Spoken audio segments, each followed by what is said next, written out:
우촌TV 1808회 최홍정 시인의 수필집 이건 아니잖아를 만나겠습니다. 대원 최홍정 시인은 동신양행 주식회사 사보편집출판 주관 6년, 삼양금영제작소 3년 대표로 있었고 우주전자 주식회사 기술부장 재직 중 기계 도입 및 산업시찰차 1차 도일, 동선기연 주식회사 이사 겸 공장장 재직 중 자동차 부품 납품 2차 도일, 한명문학 등단, 해정문학회 자문위원 4년, 시도 동인회 감사 8년, 국제팬 한국본부 대전광역시위원회 감사 3년을 지내고 현재는 한국문인협회 및 대전광역시 지회 국제팬 한국본부 및 대전광역시위원회 회원이며 문학사랑협의회 운영이사, 한국시조신협회 대전광역시 지회 이사, 대전문인총연합회 한글학회 까람문학회 회원, 미래세종일보 논설위원, 채시중앙종친회 사업위원장, 인천 채시종친회 이사, 다문화문학회 첨보문학탐방회 자문위원, 관저복지관 풀업고문으로 있다. 시집으로는 홀로 기다리는 순간들 외 5건이 있고 시조집은 한여름밤 그리움이 있으며 수필집에는 이건 아니잖아, 소설의 돌아온 원점, 편저로는 새 속담사전, 신고사성어, 이것말 큰사전, 순우리말 대사전, 속담 퀴즈 앤드 수수께끼가 있다. 수상으로는 문학의 애양작품 수필부문 최우수상, 자원봉사상 수상, 한국 SGI 문화평화상 수상, 한국인력개발원 수기 최우수상 수상, 국제팬 한국본부 대전광역시위원회 대전팬문학상 수상외 여러 문학상 수사가 다수 있고 한글 유공자 표창장 수상, 최씨가문 빛낸인물 문학상 수상이 있다. 이건 아니잖아. 최홍정. 매일 갈 곳이 있고 맞아주는 곳이 있어 망구를 바라보는 나이지만 오늘 또 신바람이다. 오전 8시 15분 버스를 타려면 서둘러야 했다. 출근 시간이라 버스 정거장엔 너나 할 것 없이 아침 시간에 쫓긴 기색이 역력하다. 더구나 계절마저 늦가을 소설바람에 몸 움츠리게 하는 낙엽 뒹구는 소리 따라 마음을 더 부추기는지 모른다. 이 시각이면 어김없이 두 모자가 정거장을 지나간다. 초등 3, 4년쯤 돼 보이는 아이는 파카 잠바에 가방을 메고 털장갑에 마스크까지 착용한 반면 엄마는 집에서 입던 옷에 슬리퍼를 끌고 정거장을 지나 약 200m를 가서 서로 손을 흔들곤 아이는 학교로, 엄마는 다시 집을 향해 으스스한 얼굴 팔짱 끼곤 종종 그럽니다. 아마도 아들 등굣길 배운이다. 이렇게 하루도 아니고 줄곧 이어지는 행동. 맨 처음은 자식에 대한 사랑, 매우 흐뭇한 마음이었지만 도 지나친 행동에 왠지 모르게 저렇게까지 하다니 장애인도 아닌데라는 탄식이 나도 모르게 흘러나왔다. 오늘의 가정교육 현실을 그대로 옮겨놓은 한 단면이 아닌가 한다. 내 자식밖에 모르는 사회에 요즘 학생들에겐 스승의 그림자도 안 바른다는 말 자체가 무색하다.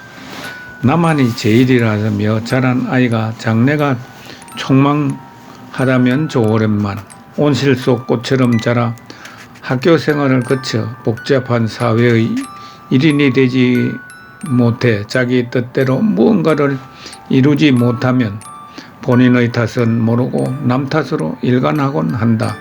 심지어 정성껏 자신을 키워준 부모에게까지 극단적 행동을 한다. 자립심을 길러주기보다 과잉보호를 한 결과가 낳은 현실 심히 유감천만이다. 외람된 말이지만 아직도 적대적 감정이 그대로 있는 일본이라서 듣기도 보기도 싫을 정도란 걸 알면서도 우리가 본받을 건 본받아야 하기에 조심스레 보고 느낀 걸 얘기하련다. 1970년대 중반 11월 말경 기계도입과 사업 시찰자 일본에 간 적이 있다. 그때만 해도 일본은 막강한 경제대국으로 세계를 주름잡으며 승승장구했다. 가는 곳마다 감탄사가 절로 나왔고 일본 제품의 인기는 대단했다. 자판기에 무슨 생활 필수품 심지어 컵라면까지 돈만 넣으면 지금의 커피 자판기처럼 생활화되었고 상간벽지 어딜 가나 수도꼭지에 물 걸러내는 정수장치가 설치되어 있었다. 전기 제품은 물론이거니와 전자 제품까지 인기몰이였다고 할까. 일본에 머문 지 며칠 지나 제일교포 이토 사장 집에 초대를 받았다. 도요타 자동차 회사에서 승용차로 20여 분 거리인 곳. 이곳 2층 주택에 약 100평 정원이 소담스럽게 잘 가꿔져 한눈으로 봐도 호감자에게 연못엔 금붕어가 논일고 연못 주변 따라 오색 겸비하여 가지런히 놓인 벤치가 인상 깊었다. 1층은 이토 사장 내외가, 2층은 아들 내외가 남매가 함께 거처 한다. 한국 전통 음식과 일본 전통 음식을 아우른 맛깔난 담백한 상차림은 하나의 예술이었다. 저녁 식사 뒤 이토 사장 내외, 아들 내외와 같이 나이트 클럽에 갔다. 그곳에서 이토 사장이 며느리 손을 잡고 끄더니 보란듯이 대중들과 같이 능수능란하게 춤을 추는 것이었다. 마누라, 아들이 보는 앞에서 아무런 끄리낌 없이 그 장면을 보는 순간 아분이 개망되었기로 이럴 순 없잖아. 완전 콩가루 집안이라고 여겼다.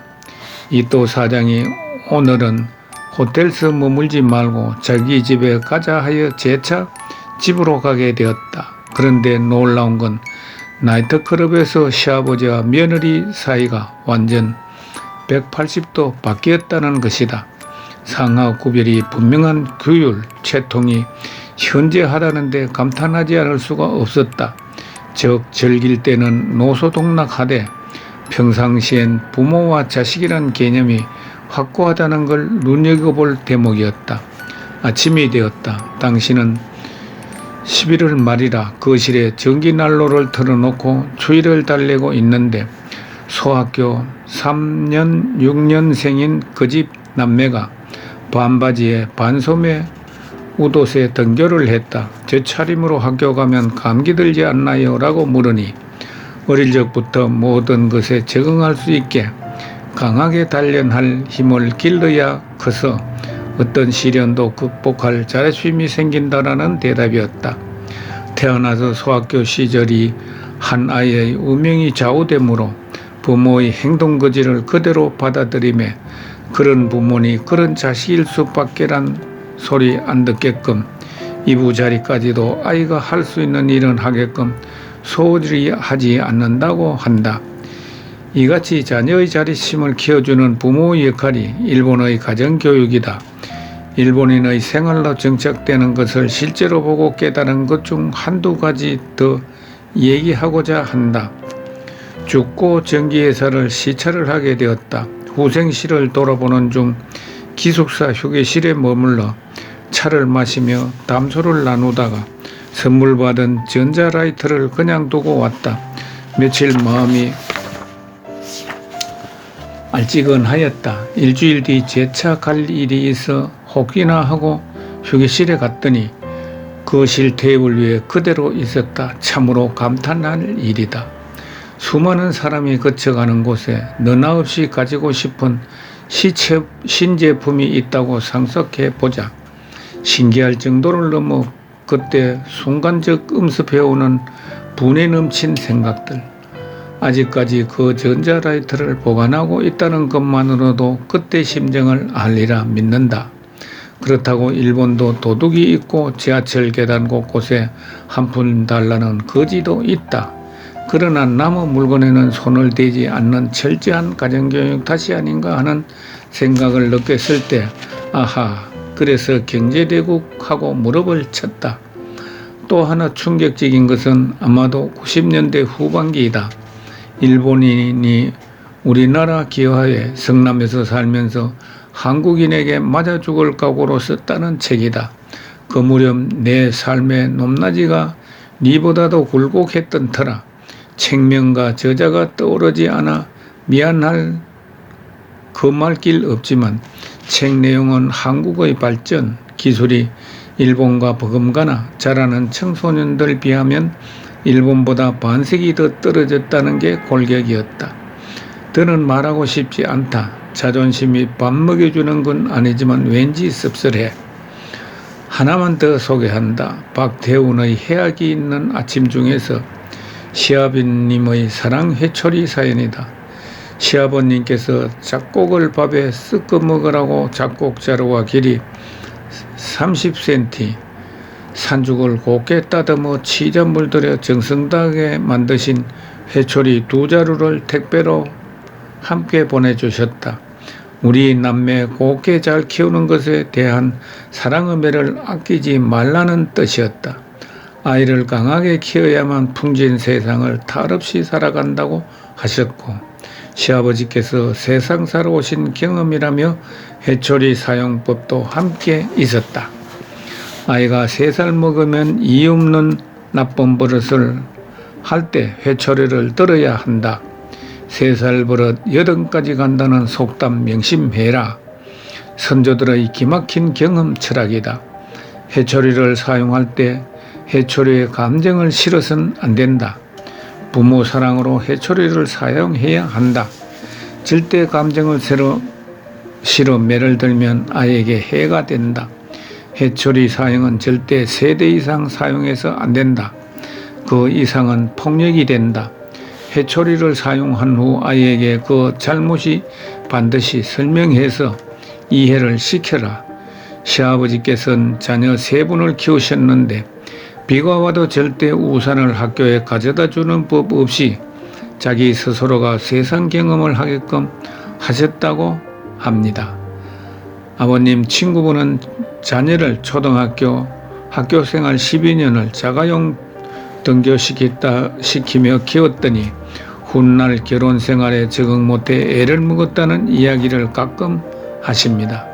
흔한 말이지만 아이에게 고기를 잡아주는 것보다 고기 잡는 방법을 알려주는 게 좋은 방법이라고 하시는 시아버님. 아버님 고맙습니다. 감사합니다. 100번 1000번 오르신 명언이십니다. 너나 없이 가슴 속에 손얹고 냉철히 같이 반추해보자. 나 하나쯤이야. 나 하나의 힘으론 내가 그런다고 될 게 아닌데 뭐.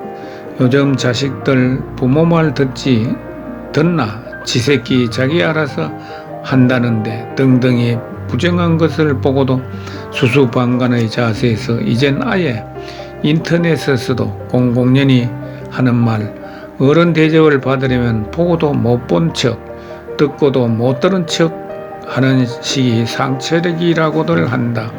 왜 이렇게 되어가는지 개탄스럽게 짝이 없다.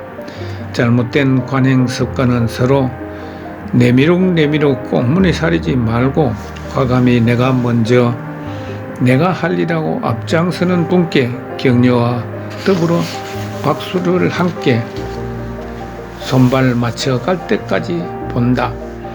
지난 나라를 돌이켜보자. 어느 나라보다 굴절된 수로바퀴 속에서도 선조의 굳건한 의지로 오늘의 우리를 일으켜주신 나라. 50, 60년대 지긋지긋한 허기진 찰가난 속에서도 우린 한다면 꼭 하고야만 하는 저력과 기질 그대로 물려받아 오늘이란 서강의 날로 지구촌이 우러러보는 고리한 자긍심이란 보란듯이 당당히 마음껏 누리고 있잖아.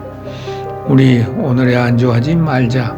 세상은 우리를 기다려주지 않고 초고속으로 달아나 하루가 무섭게 변모하고 있잖아. 어쩌다 보면 뒷공문이 쫓아가기 바쁘잖아. 고인물은 썩기 마련이니 원만하게 흘러가도록 보다 나은 내일의 해안으로 우리 서슴 없이 아낌없는 참사랑으로 우리의 꿈나무들이 올곧게 참되게 튼튼하게 자랄 수 있도록 뒷바라지하는 것이야말로 진정 부모로서 어른으로서 할 의무이며 책임이 아닌가 정중히 고개 숙여 간청하는 바이다.